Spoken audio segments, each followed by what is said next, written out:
Oke, masuk ke bab 4 dari bacaan Step to Christ atau bahasa Indonesia kebahagiaan sejati atau langkah kepada Kristus. Bab 4 berjudul pengakuan. Siapa yang menyembunyikan pelanggarannya tidak akan beruntung, tapi siapa yang mengakuinya akan meninggalkannya akan disayangi. Amsal 28 ayat 13. Syarat-syarat untuk memperoleh kemurahan itu sederhana, adil dan wajar. Allah tidak mengharuskan kita melakukan hal yang amat sulit agar kita dapat memperoleh ampunan dosa. Kita tidak perlu mengadakan perjalanan yang panjang, meletihkan, atau membuat tebusan yang menyakitkan untuk memuji diri ke hadapan Tuhan di surga, atau untuk menghapuskan pelanggaran-pelanggaran kita. Melainkan orang yang mengaku dan meninggalkan dosanya lah yang akan mendapat kemurahan. Seorang rasul berkata, "Karena itu hendaklah kamu saling mengaku dosamu dan saling mendoakan supaya kamu sembuh." Yakub 5 ayat 16. Akuilah dosa-dosamu kepada Tuhan Allah, hanya Dialah yang dapat mengampuninya. Demikian pula kesalahan kepada sesama. Jika Anda menghina sahabat atau sesamamu, Anda harus mengakui kesalahanmu dan adalah kewajibannya memaafkan Anda. Kemudian carilah keampunan dari Allah, karena orang yang telah Anda sakiti hatinya itu adalah milik Allah. Dan dengan menyakiti dia berarti Anda berdosa melawan pencipta Khalik dan penebusnya. Masalah itu sampai ke hadapan pengantar sejati yang hanya satu-satunya itu, yaitu imam besar kita yang telah dicobai hanya tidak berdosa, dan karenanya dapat membasuhkan kita dari setiap noda kesalahan kita. Ibrani 4 ayat 15. Orang-orang yang belum merendahkan dirinya di hadapan Allah dengan cara mengakui kesalahan mereka berarti belum memenuhi syarat pertama penerimaan itu. Jika kita belum mengalami pertobatan yang tidak perlu disesalkan dan belum mempunyai kerendahan hati yang sejati dalam jiwa dan roh yang tulus mengakui dosa-dosa kita, jijik akan kesalahan-kesalahan kita, berarti kita belum berusaha dengan sungguh-sungguh mencari keampunan dosa. Dan jika kita tidak pernah mencarinya dengan sungguh-sungguh, maka kita tidak akan pernah mendapat damai Allah. Satu-satunya sebab mengapa kita tidak mendapat keampunan dari dosa-dosa itu pada masa lampau ialah karena kita tidak mau merendahkan hati serta menurut syarat-syarat firman kebenaran itu. Petunjuk-petunjuk yang jelas telah diberikan mengenai hal ini. Pengakuan dosa adalah di hadapan orang banyak atau sendirian. Haruslah dengan sepenuh hati dan dinyatakan dengan tulus, bukan karena rasa terpaksa dari orang yang berdosa itu, bukan pula dengan cara sembrono dan remeh atau dipaksa oleh orang-orang yang tidak menyadari rasa jijiknya sifat dosa itu. Pengakuan yang mengalir dari segenap jiwa berjalan menuju Allah yang mempunyai kasih yang tiada batasnya. Penulis Mazmur berkata seperti berikut: Tuhan itu dekat kepada orang-orang yang patah hati dan Ia menyelamatkan orang-orang yang remuk jiwanya. Mazmur 34 ayat 19. Pengakuan yang sesungguhnya selalu bersifat unik serta mengakui dosa-dosa yang khusus pula. Barangkali keadaan dosanya itu sedemikian rupa sehingga harus dibawa ke hadapan Allah saja. Mungkin itu harus diakui kepada orang-orang yang telah menderita karenanya. Atau mungkin pula kesalahan yang dilakukan di hadapan orang banyak sehingga perlu diakui di hadapan orang banyak. Tetapi semua pengakuan haruslah pasti dan langsung pada sasarannya, mengakui dosa yang nyata-nyata telah dilakukan. Pada zaman Nabi Samuel, orang-orang Israel sesat jauh dari Tuhan.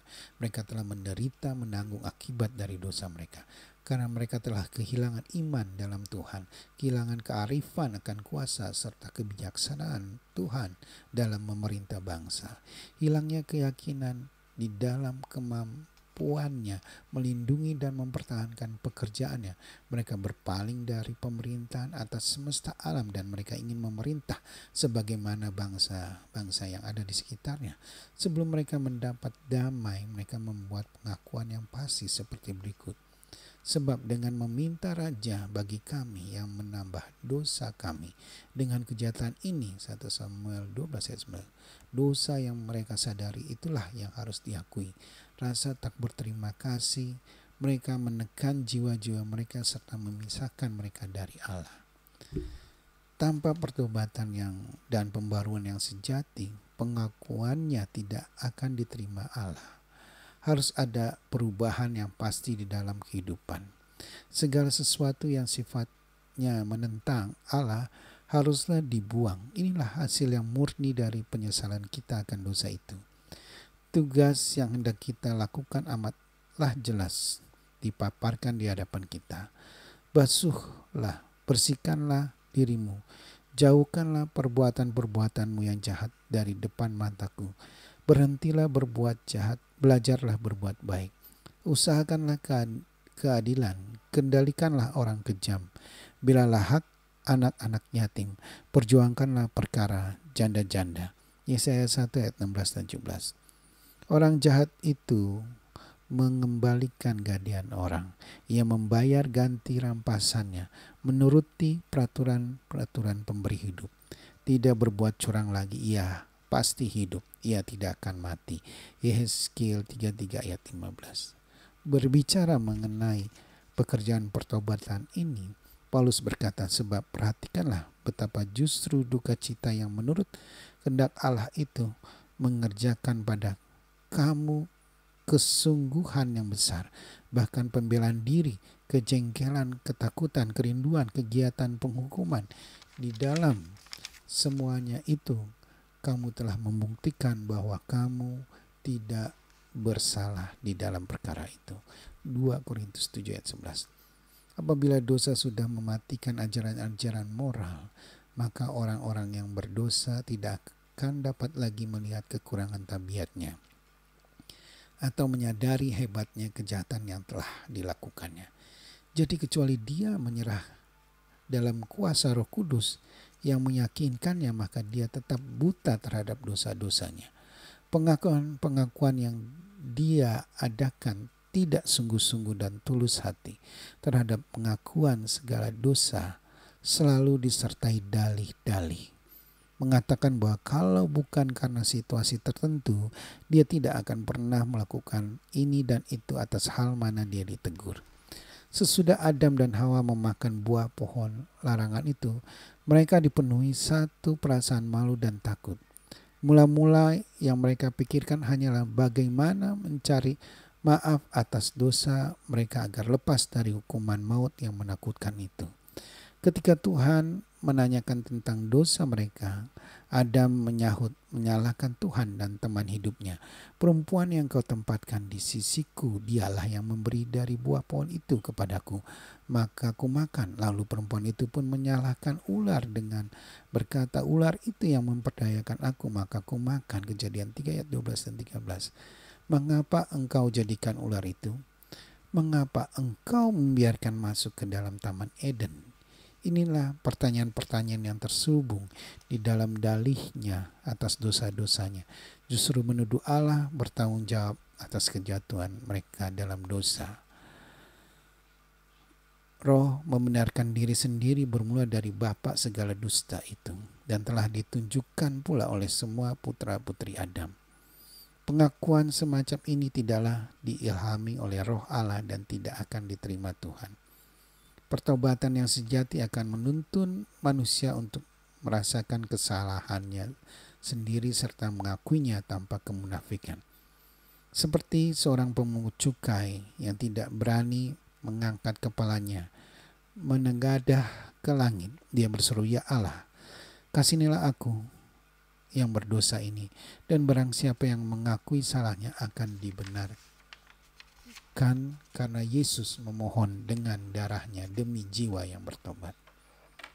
Pelbagai teladan dari pertobatan yang murni dan kerendahan hati dalam firman Tuhan menunjukkan satu pengakuan di dalam mana tiada dalih untuk dosa atau upaya membenarkan diri sendiri. Rasul Paulus tidak berusaha menudungi dirinya sendiri. Dia melukiskan dosa yang dalam keadaan yang sehitam-hitamnya. Tidak berusaha mengecilkan kesalahannya. Karena hal itu kulakukan di Yerusalem.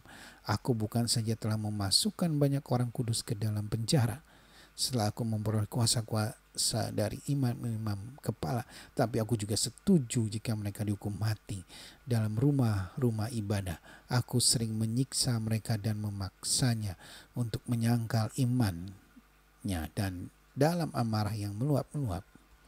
Kisah 26 ayat 10-11. Dia tidak segan menyatakan bahwa Kristus Yesus datang ke dunia untuk menyelamatkan orang berdosa, dan di antara mereka itu akulah yang paling berdosa. Paulus adalah yang paling berdosa. 1 Timotius 1 ayat 15. Hati yang hancur dan rendah hati ditaklukkan oleh pertobatan yang sejati akan menghargai suatu dari kasih Allah dan kematian di Golgota.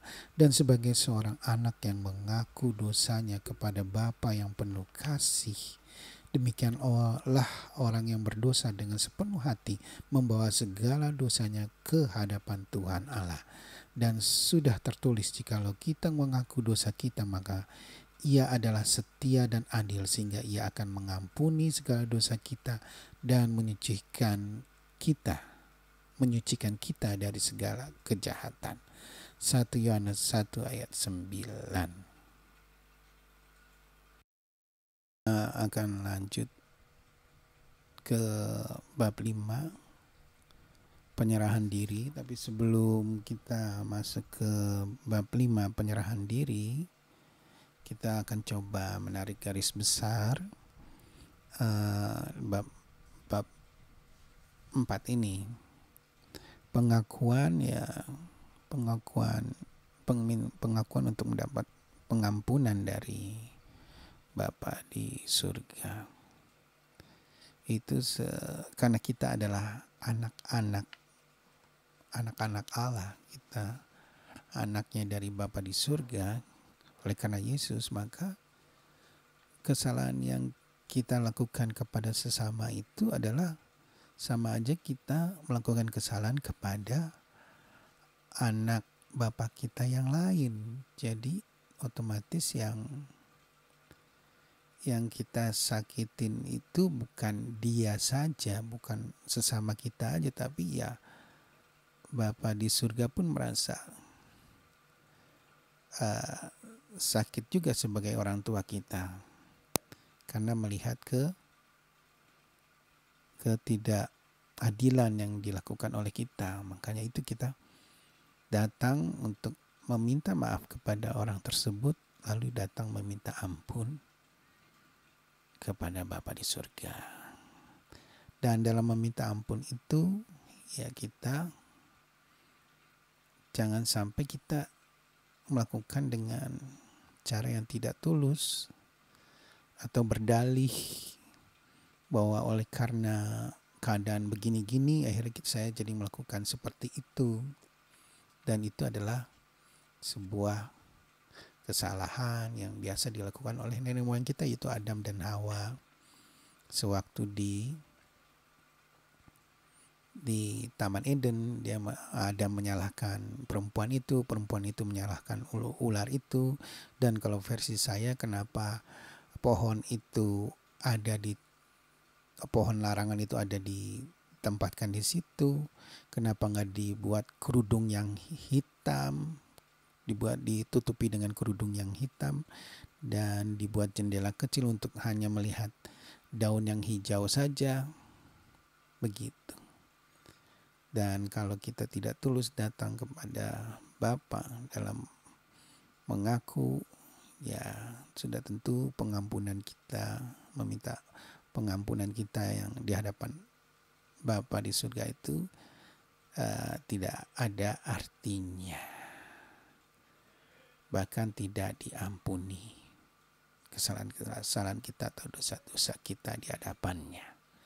Begitu. Terima kasih, kita akan lanjut lagi besok. Shalom.